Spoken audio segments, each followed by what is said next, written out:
27번째 시간이네요. 오늘의 주제는 나는 스스로 존재하는 자다입니다. 기독교인들에겐 낯익은 문구일 것입니다.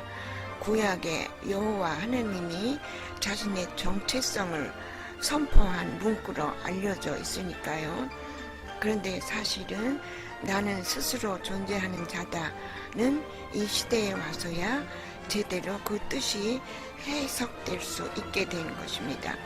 구약 성서가 지닌 고대 신앙적 개념에서의 그 문구는 나는 창조자다 였지만 이 시대에 와서는 보다 광범위한 의미로 조명되고 있습니다. 광범위한 조명의 첫 번째 조항은 그 문구가 창조자 내지는 신의 입장에서만 선포될 수 있는 게 아니라 이 시대의 지구 시민이라면, 즉 21세기 지성에 도달했다면 누구나 자기 자신에게 적용해야 할 자아의식의 완성 단계라는 것입니다. 그런 의미에서 그리스도 산한다님은 아래와 같이 해석해 주신 것입니다. 정지 상태에 있는 것은 아무것도 없다.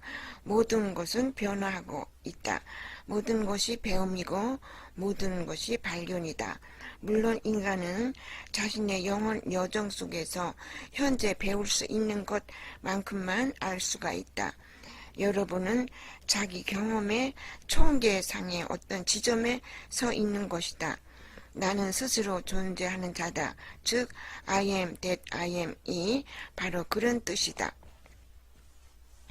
현재 우리 문명의 가장 큰 문제점은 과학은 핵물리학을 넘어 우주로의 진출을 꿈꾸고 있는데 행성 주민의 평균 지성은 19세기에 머물러 있다 해도 과언이 아닌 것입니다.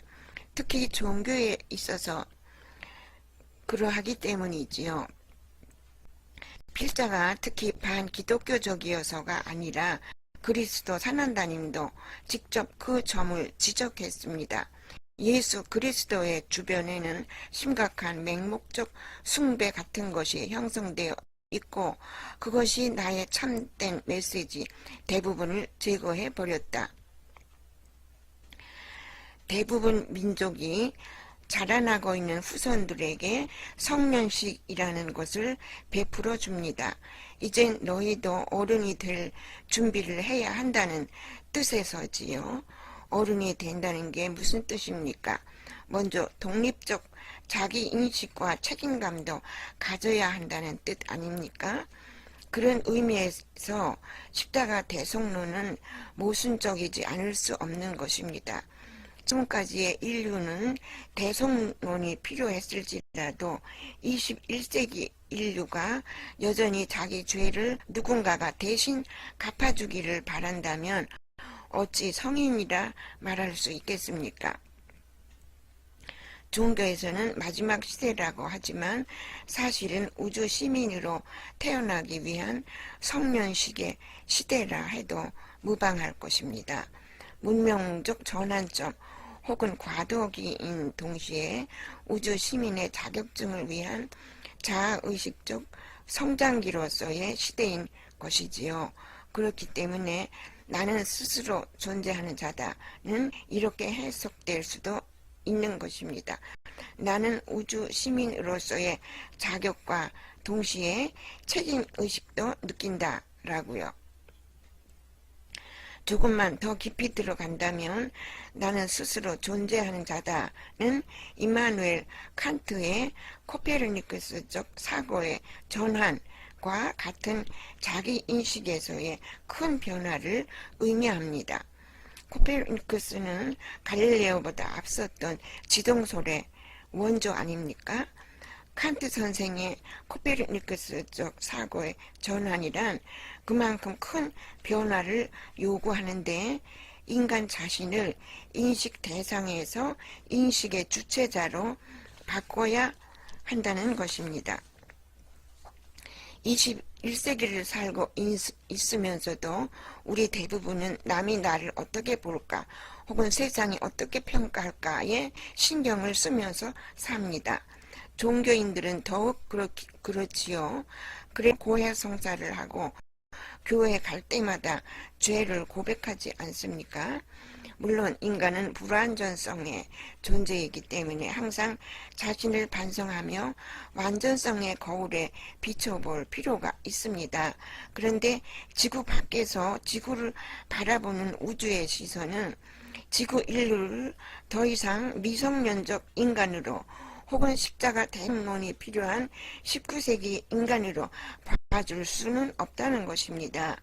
핵물리학을 이용하고 있고 우주로의 진출도 꿈꾸고 있지 않느냐는 것이지요.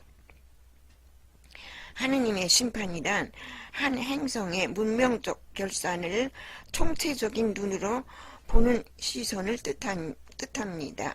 과학적 발전과 종교적 침체성을 따로 봐주지는 않는다는 것이지요. 종교는 인류의 정신세계를 책임지고 있는데 과학적 발전에 반해 16세기적 원리주의를 주장한다면 역사의 선구자가 아니라 역사의 짐이 되는 것 아니겠습니까? 그래서 산한다님을 비롯한 모든 우주인들이 시대적으로 깨어난 종교의식을 요구하는 것이고 그것이 뉴웨이브 정신운동의 핵심인 것입니다. 유렌시아서가 십자가 대성론을 부정하고 다른 의미를 부여한 것도 지구 인류의 자기 인식에서 의존성이 아닌 자립적 자기 인식을 기대하고 요구하기 위함인 것입니다. 산한다님이 나는 신앙한다 해서 나는 이해한다로 바뀌어야 한다고 강조한 것도 그렇고 나는 스스로 존재하는 자다에 자신을 적용시키라고 한 충언도 마찬가지 뜻인 것입니다.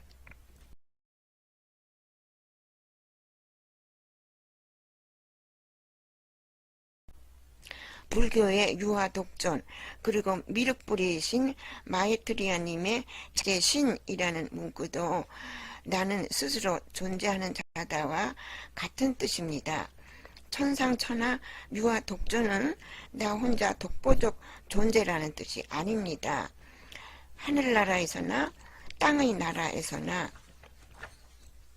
인간은 자기 스스로 자신의 존재성을 규정짓게 된다는 뜻입니다. 다른 누군가가 혹은 신이라 할지라도 나의 존재성에 대해 선악론을 가지고 판단하도록 허용한다면 그건 진정한 나가 아니라는 뜻이지요. 젖먹는 아이에겐 엄마의 젖이 세상의 전부이고 이제 막 사회에 진출한 젊은이에겐 혼란스럽지만 내가 적응해야 할 사회, 그것이 인식 대상으로서의 전부인 것입니다. 내가 없으면 우주도 없다는 말은 인식 대상도 내가 인식하지 못하면 나에겐 없는 것이나 마찬가지라는 뜻입니다. 그만큼 인식의 주체자로서의 존재성은 확실하다는 것이지요. 양자 물리학적 철학이란 물질의 원초적 상태인 파동이 관찰자의 인식에 의해 변할 수도 있다는 것을 발견하기에 기인하는 것입니다. 즉 만물의 근원은 수동 상태에 있고 그것을 관찰하는 인간의 인식 능력이 능동적 힘을 지니고 있음을 깨달은 것입니다. 인간의 인식 능력이 물질의 최소 입자의 변화를 야기시킬 수 있을진데 인식 주체자로서의 자격이 충분한 것 아닙니까? 그래서 동양에서는 정신일도 하사불성이라는 말이 만들어진 것입니다. 그렇기 때문에 나는 스스로 존재하는 자다라는 문구는 에고에서 나온 자기 중심적 사고와는 다른 것입니다. 신의 자녀가 깨달아야 할 자기 인식의 완성인 것이지요.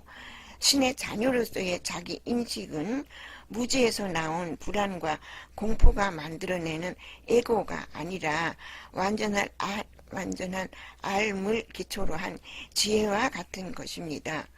미륵 뿌리신 마에트리아님은 인간을 자재신이라고 했습니다.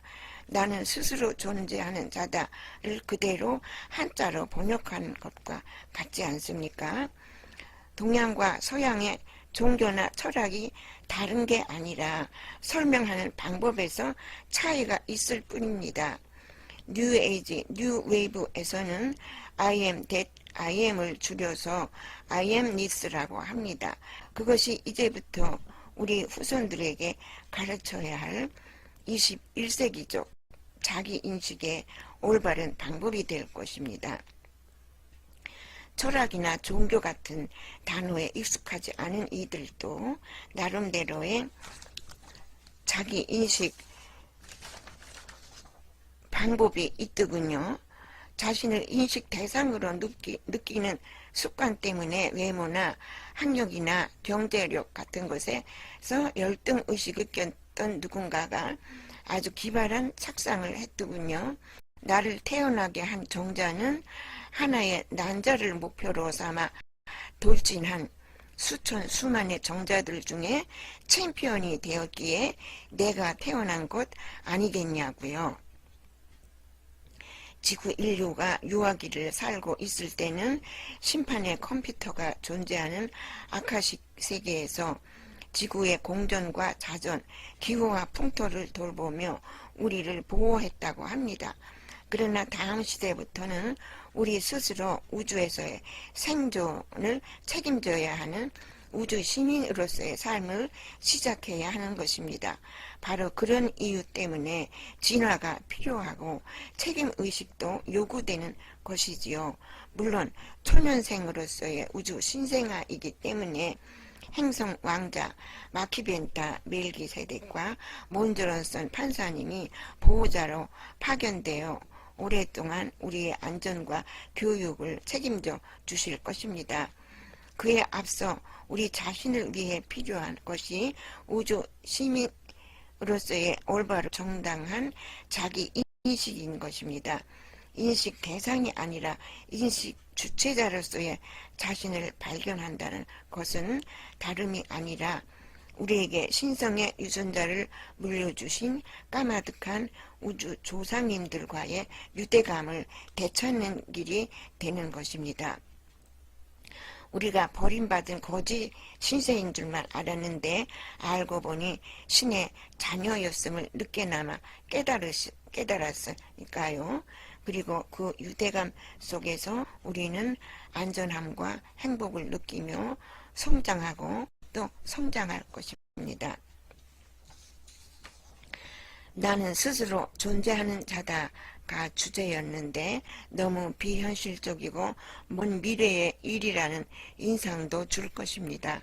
정말 지구의 현실, 한국의 현실은 유튜브에 들어가야 만날 수 있더군요. 80억에 육박하고 있다는 인류 전부는 아닐지라도 준비된 영혼들은 깨어날 수 있도록 하기 위해서 현실을 뒤로 감추어서는 안 됩니다. 박정희 대통령의 41주기 추모제를 기해 국민 모두가 잊지 말아야 할 사실은 밥 한 끼 제대로 먹지 못하고 소총 한 자루도 만들기 어려웠던 조국을 오늘의 부국이 되도록 기초를 놓은 그분의 공로인 것입니다.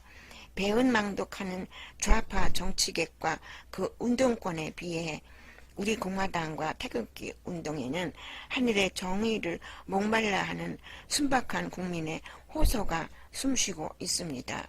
그 순박한 호소가 하늘의 마음을 움직일 수 있을 때 지구 전체의 문제들도 해결의 실마리를 찾을 수 있다고 생각합니다. 그러면 오늘은 여기서 마치고 다음 시간에 또 만나 뵙겠습니다. 안녕히 계세요.